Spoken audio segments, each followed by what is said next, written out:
جی السلام علیکم۔ میں آج یہ جو ویڈیو بنا رہا ہوں، یہ اس وقت جو سب سے بڑا ایک پرابلم چل رہا ہے فوڈ کرائسس کا جو کرائسس ہے، اور کیونکہ میرا تعلق فوڈ انڈسٹری سے ہے تو میں اس کے اوپر یہ ویڈیو آج بنانا چاہ رہا ہوں تاکہ کچھ مسائل کا حل نکلے۔ رونے دھونے والی ویڈیو نہیں ہے یہ، اور اس ویڈیو کا جو میرے آڈینس ہیں وہ عام پبلک نہیں ہے۔ اس کی میری جو آڈینس ہے وہ بڑی اسپیسیفک ہے، میں چاہتا ہوں کہ وہ میری آڈینس ہو۔ اس کی آڈینس ہے بیوروکریٹس جو کہ منسٹری آف کامرس میں، فائنانس منسٹری میں، پلاننگ کمیشن میں ادھر ادھر کام کرتے ہیں، سینئر بیوروکریٹس، پولیٹیشینز جو کہ منسٹرز ہیں، اور تو لہٰذا ان سے میں بات کرنا چاہ رہا ہوں تاکہ اس فوڈ کرائسس کی طرف جو میرا کچھ انپٹ ہو سکتا ہے یا مشورہ ہو سکتا ہے وہ میں دوں کہ یہ جو فوڈ کرائسس ہے پرائسز کا، یہ ہم کیسے اس کو ٹیکل کر سکتے ہیں۔ اچھا، اس سے پہلے میں تھوڑا سا اپنا بیک گراؤنڈ دے دوں۔ یہ ضروری ہے، وہ اس لیے کہ وداؤٹ بیک گراؤنڈ بات جو ہے وہ اتنی زیادہ ریلیونٹ نہیں لگتی۔ میں نے آئی بی اے سے ایم بی اے کیا آج سے 25 سال پہلے 1996 میں۔ اس کے بعد میں 20 سال تک کام کرتا رہا ہوں، اور میں نے 15 سال سٹی بینک میں، ملٹی نیشنل بینک ہے، میں نے 15 سال سٹی بینک میں کام کیا ہے۔ اور یہ ایک بڑا عجیب سا کمبینیشن ہے کہ ایک ایسا بینکر جو ملٹی نیشنل بینک میں کام کرتا رہا ہو وہ فارمر بن گیا ہے، یعنی کہ ڈیری فارمر بن گیا ہے۔ میں تقریباً 8 سال سے ڈیری فارمنگ کر رہا ہوں، تو تھوڑا سا اس میں میری کوئی، میں اپنی تعریف نہیں کر رہا، لیکن میں یہ بتا رہا ہوں کہ probably I am one of those very few people جو کہ بینکنگ، کامرس اور ان سب چیزوں کا بیک گراؤنڈ رکھتے ہیں، بزنس گریجویٹ بھی ہیں، اور اس کے ساتھ ساتھ ڈیری فارمنگ اور کیٹل فارمنگ کر رہے ہیں، اور خود کر رہے ہیں۔ میں کوئی انویسٹر نہیں ہوں، میں بذات خود کرتا ہوں۔ اچھا، اس میں ایک اور بات یہ کہ کیونکہ ملٹی نیشنل بینک میں ہمیں بڑا ایکسپوجر مل جاتا ہے، لوکل بینکس میں اتنا نہیں ملتا۔ ہماری ٹریننگز جو ہیں، مطلب بتیرے ٹرپس جو ہیں وہ یورپ میں ٹریننگز ہوئی ہیں، نارتھ امریکہ میں ہوئی ہیں، فار ایسٹ میں ہوئی ہیں، تو بڑا ایک بیک گراؤنڈ ہے۔ ایک اور مجھے فائدہ یہ ہو گیا کہ میں پریسیڈنٹ ممنون حسین کا بیٹا ہوں، تو 5 سال جب میرے والد صاحب صدر رہے تو مجھے بڑا انٹریکشن آپ جیسے لوگوں سے کرنے کو موقع ملا، بہت سینئر بیوروکریٹس اور منسٹرز، پرائم منسٹر۔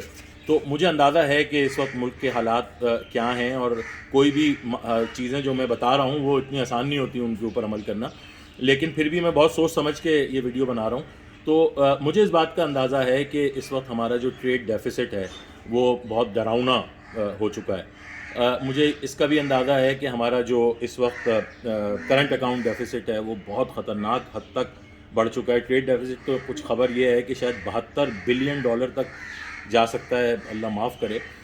لیکن اس میں کچھ اچھی باتیں یہ بھی ہیں، مجھے پتہ ہے کہ یہ کیوں بڑھ رہا ہے، کیونکہ ہمارے پاس بہت ساری مشینری امپورٹ ہونا شروع ہو گئی ہے، اکانومی تھوڑا بہتر کر رہی ہے، تو یہ وقتی طور پہ لیکن ٹیکل تو کرنا ہے۔ تو اس میں یہ سجیسٹ کرنے جا رہا ہوں کہ ہمارے پاس کچھ جو نیسیسری آئٹمز ہیں، جیسے کہ مثال کے طور پہ آپ لوگ یہ کڑوے فیصلے کرتے ہی ہیں، آپ لوگوں نے ویٹ کی ایکسپورٹ پہ پابندی لگا دی، شوگر کی ایکسپورٹ پہ پابندی لگا دی۔ No matter how much you want to earn foreign currency, at the same time آپ نے ملک بھی چلانا ہے، 23 کروڑ لوگوں کا ملک ہے، اس ملک کو بھی چلانا ہے۔ تو ظاہری بات ہے آپ گندم کو ایکسپورٹ نہیں ہونے دیتے، چینی کو ایکسپورٹ نہیں ہونے دیتے۔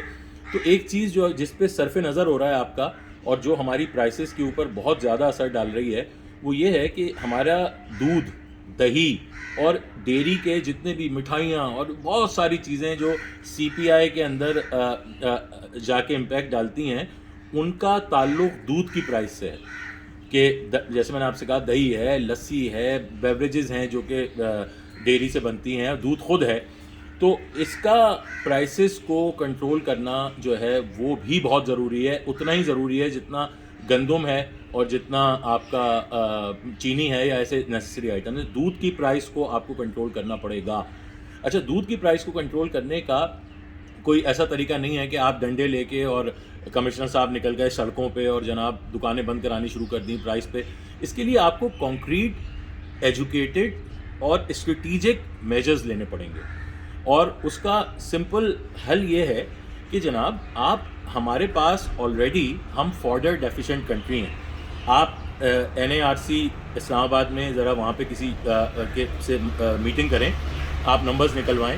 ہم لوگ اپنی جو بھی ہماری پاپولیشن ہے جانوروں کی، ہم اس کا صرف 45% فارڈر پیدا کرتے ہیں، یعنی ہم 55% ڈیفیشینٹ ہیں فارڈر پروڈکشن میں۔ اچھا، اس کے بعد آپ نمبرز نکلوا سکتے ہیں. آپ ذرا نمبرز نکال کے دیکھیں کہ یہ جو ہم فارڈر ایکسپورٹ کرتے ہیں, کیونکہ مجھے ایک دفعہ ایک کامرس منسٹر صاحب نے کہا تھا, جب میں نے ان سے کہا تھا کہ جناب یہ فارڈر ایکسپورٹ بند کی جائے, تو انہوں نے کہا یار پہلے ہی ہم ایکسپورٹ بڑھانے کے لیے پریشان ہیں اور تم آ گئے ہو مشورہ دینے کے لیے کہ کون سی ایکسپورٹ بند کرنی ہے. تو خیر مجھے بڑا افسوس ہوا تھا ان کی یہ بات سن کے, کیونکہ انہوں نے میری بات پوری نہیں سنی اور اتنی ایک بڑی سطحی سی بات کر دی. تو آف کورس یار I am not against export, میں تو آپ کو یہ کہہ رہا ہوں کہ وہ چیز آپ ویلیو ایڈ کر کے ایکسپورٹ کر سکتے ہیں. نمبر ون, یعنی گوشت کی صورت میں آپ اگر فارڈر ایکسپورٹ بند کر دیتے ہیں تو آپ اس سے اپنی کیٹل انڈسٹری کو اتنا بہتر بنا سکتے ہیں ان دا نیکسٹ 5-6 ایئرس کہ آج آپ کی $500-600 ملین کی میٹ ایکسپورٹ ہے. یہ انڈیا میں اس وقت میٹ ایکسپورٹ $10 بلین ہے. $10 بلین. ان کے پاس جو لائف اسٹاک ہے وہ ہم سے 3 گنا ہے. تو اگر ہمارے پاس ان کا 33% ہے تو یار $3-4 بلین تو ہمارا بھی بنتا ہے ایکسپورٹ کرنا میٹ کو. تو لہٰذا یہ ہمارا پوٹینشیل ہے, اور ہم $3-3.5 بلین کی جگہ صرف $500 ملین پہ کھڑے ہیں. تو اس کا مطلب ہے کہ بہت گنجائش ہے اس کے اندر آگے بڑھنے کی. اب آپ یہ دیکھ لیجئے کہ جو آپ کا فارڈر ایکسپورٹ ہوتا ہے اور اس میں جو آپ کے انڈسٹریل بائی پروڈکٹس جو جانور کھاتے ہیں, فار ایگزامپل ویٹ برین چوکر جس کو ہم کہتے ہیں, رائس برین جس کو ہم رائس پالشنگ کہتے ہیں, سرسوں کی فصل, اسی طرح بہت ساری جو گھاسیں ہیں جو ہے اور سائلیج کی صورت میں ایکسپورٹ کر رہی ہیں, بھوسا, ویٹ کا بھوسا. تو آپ ایک نمبر نکال کے دیکھ لیں کہ آپ کتنے کا ایکسپورٹ کر رہے ہیں. وہ راؤنڈنگ ایرر ہوگا, لیکن اس کا امپیکٹ جو پرائسز پہ ہے وہ یہ ہے کہ آپ کے لوگوں نے جانور پالنے, خاص طور پہ جو کراچی کے ارد گرد جو دودھ پیدا ہوتا ہے وہ کراچی ہی میں پیدا ہوتا ہے, وہ ٹھٹے سے یا حیدرآباد سے نہیں آتا, because it's a very perishable item. اسی طرح آئی ایم پریٹی شیور کہ لاہور کے ارد گرد, جبکہ وہ زرعی علاقہ ہے, لیکن لاہور کے ارد گرد بھی جو دودھ پیدا ہوتا ہے وہ لاہور کے قریب ہوتا ہے. اور یہ جو دودھ ہوتا ہے یہ صرف گھاسیں اور چرائی سے نہیں ہوتا, ہمیں ان کو کانسنٹریٹ دینے پڑتے ہیں, concentrate for good milk production. جیسے کہ ہمارے پرائم منسٹر صاحب بات کرتے ہیں کہ جی گایوں کا دودھ دنیا میں ادھر ہے, ہم ادھر ہیں, ریولوشن آ جائے گا اگر پر کیپٹا ملک بڑھ جائے. تو وہ اس کا طریقہ یہی ہے کہ ہمیں اس کو کانسنٹریٹ دینا ہوگا. یہ گھاسیں کھا کے تو جانور 40 لیٹر دودھ نہیں دیتا. تو if we want to go there we have to offer them concentrate. تو کانسنٹریٹ اگر آپ سارا ایکسپورٹ کر دیں گے, آدھے سے زیادہ تو ہم امپورٹ کرتے ہیں, کیونکہ میلز جو ہیں, جو آئل نکالنے کے لیے جو میلز ہیں, تو ہمارے یہاں تو پام ہوتا ہی نہیں ہے. ہمارے یہاں تو ہم پام میل بھی باہر سے امپورٹ کرتے ہیں, مجبوری ہے, ہمارے یہاں نہیں ہے. ہم آلریڈی کنولا میل بھی امپورٹ کرتے ہیں, سویابین میل بھی امپورٹ کرتے ہیں ہم. تو ہم میلز تو آلریڈی امپورٹ کر رہے ہیں. تو پھر جب ہم امپورٹ کر رہے ہیں تو ہمیں کیا حق پہنچتا ہے کہ وہ چیزیں جو ہمارے پاس موجود ہیں ان کو ہم ایکسپورٹ کر دیں. اس کا امپیکٹ یہ آ رہا ہے جناب کہ آپ کی یہ جو فارڈر ایکسپورٹ ہو رہا ہے, یعنی we are being penny wise pound foolish. ہم $100 کی ایکسپورٹ کر کے اپنے ملک میں ملینز آف ڈالر کا نقصان کر رہے ہیں. ہم ایک پولیٹیکل انریسٹ پیدا کر رہے ہیں. اگر یہ بات عمران خان صاحب تک کوئی پی ٹی آئی کے کوئی سینئر صاحب اگر اس کو سن لیں, اور یہ بات میں نے میاں نواز شریف کو بھی سمجھائی تھی, یہ بات میں نے بہت سارے منسٹرز کو سمجھائی تھی, کسی نے اس کے اوپر اس وقت شاید اتنے حالات برے نہیں تھے, آف کورس نہیں تھے, لیکن اب تو بھائی قیامت ہے. تو اب تو فیصلہ کریں. یہ جو پرائسز ہیں یہ تو چھت پھاڑ کے نکل گئی ہیں. میں اس کا حل بتا رہا ہوں بھائی. یہ جو تھوڑی سی ایکسپورٹ کے لیے, تھوڑے سے فارن کرنسی کے لیے جو آپ اتنی قیمتی چیزیں ایکسپورٹ کر رہے ہیں, اس کو روکیں. آپ یہ جو جتنے بھی اجناس ہیں, اور یہ جو آپ کا, اور آپ کا کیا خیال ہے کہ اگر آپ بھوسے کی ایکسپورٹ بند کر دیں گے تو کیا فارمر جو ہے وہ گندم اگانا بند کر دے گا؟ بھائی یہ تو بائی پروڈکٹ ہے یار, گندم تو پھر بھی اگے گی. اچھا اگر آپ چوکر کی ایکسپورٹ بند کر دیں گے, رائس فلور ملز کی, تو کیا کسان گندم اگانا بند کر دے گا؟ اگین یہ اس کی بائی پروڈکٹ ہے. سیم از ٹرو فار چاول. اور آپ یہ جو ایکسپورٹ کر رہے ہیں اس کا کسان کو کوئی فائدہ نہیں ہوتا. کسان اسی دام میں بیچتا ہے جس دام میں یعنی کھیتوں میں اسی دام میں بکتا ہے. تو اس کی ہولڈنگ ہوتی ہے, اور جو چند وہی مافیا, جو شوگر مافیا ہے, اور آپ کی وہ جو مافیا ہے یعنی ویٹ مافیا ہے, اسی طرح یہ بھی مافیا ہے. کسان کو کوئی فائدہ نہیں ہوتا. تو آپ یہ نہ سمجھیے گا کہ ایکسپورٹ بند کر کے آپ کسان کو کوئی نقصان پہنچا رہے ہیں. کسان وہی کماتا رہے گا جو آج کما رہا ہے. آپ کی ایکسپورٹ بند کریں گے, آپ کی اجناس ملک میں اس کی بھرمار ہو جائے گی. ابھی یہ حال ہو گیا ہے کہ لوگوں نے اپنے گھروں سے جانور کھول دیے. ہم میٹ ایکسپورٹ اپنا کمپرومائز کر دیں گے بیکاز اینیمل بریڈنگ رک گئی ہے. اتنا مہنگا ہو گیا جانور پالنا کہ دودھ کے لیے اور گوشت کے لیے لوگ جانور پالنا چھوڑ گئے. تو اگر یہ ہم نے اس پہ کوئی ابھی فوراً فیصلہ نہیں کیا تو ہم تو اپنا لائف سٹاک ڈپلیٹ کر دیں گے ود ان 4-5 ایئرس. یہ کٹنے سے کم نہیں ہوتا, یہ کٹنے سے کم نہیں ہوتا, یہ کم ہوتا ہے بریڈنگ ختم ہونے سے. اب اگر لوگوں کے پاس پیسے نہیں ہیں, لوگ ان کو دیہاتوں میں بھی چوکر نہیں کھلا سکتے, بھوسا نہیں کھلا سکتے, اچھی گراسز نہیں کھلا سکتے کیونکہ ساری ایکسپورٹ ہو جاتی ہیں, تو آپ بریڈنگ کو کمپرومائز کر رہے ہیں.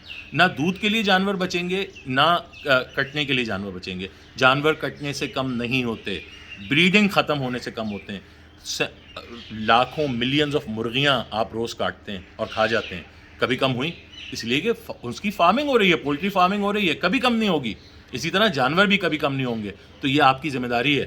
وہ لوگ جو اس وقت پولیٹیشنز ہیں یا بیوروکریٹس ہیں who are responsible to make policies, یہ ان کی ذمہ داری ہے کہ خدا کے واسطے یہ جو فوڈر ایکسپورٹ ہو رہا ہے اس کو بند کریں. سپورٹ, اس سے کیا ہوگا کہ آپ کے ملک میں پولیٹیکلی بھی ایک اسٹیبلٹی آئے گی, کم از کم ملک پرائسز اسٹیبل ہو جائیں گی, گوشت کی پرائسز اسٹیبل ہو جائیں گی. اور صرف ملک کی پرائس اکیلی نہیں ہے, اس کے بعد دہی ہے, اس کے بعد ملک سے بننے والی سینکڑوں پروڈکٹس ہیں جن کے اوپر جو اس وقت پریشر ہے, کم از کم وہ پریشر نیچے آ جائے گا. اور یہ میں آپ کو بتا دوں کہ اگر آپ نے ایکسپورٹس کم کی, آخری بات, اگر آپ نے ایکسپورٹس کم کی تو یہ نہیں ہوگا کہ جی ایکسپورٹس بھی بند کر دی ہیں پھر بھی دودھ کم نہیں ہو رہا. دیکھیں, ہم نے یونیورسٹی لیول پہ پڑھا ہے, آپ نے بھی پڑھا ہوگا کہ agriculture is perfect competition. Agriculture is perfect competition. اتنے نمبرز آف بائرز ہیں اور اتنے نمبر آف سیلرز ہیں کہ یہاں پہ کارٹلائزیشن ہو ہی نہیں سکتی, ہو ہی نہیں سکتی. یعنی آپ سیمنٹ کو سپورٹ کر دیتے ہیں, آپ ٹیکسٹائلز کو سپورٹ کر دیتے ہیں اور دبا کے کارٹلائزیشن ہو رہی ہے کیونکہ بیریئر ٹو انٹری اتنا زیادہ ہے سیمنٹ میں.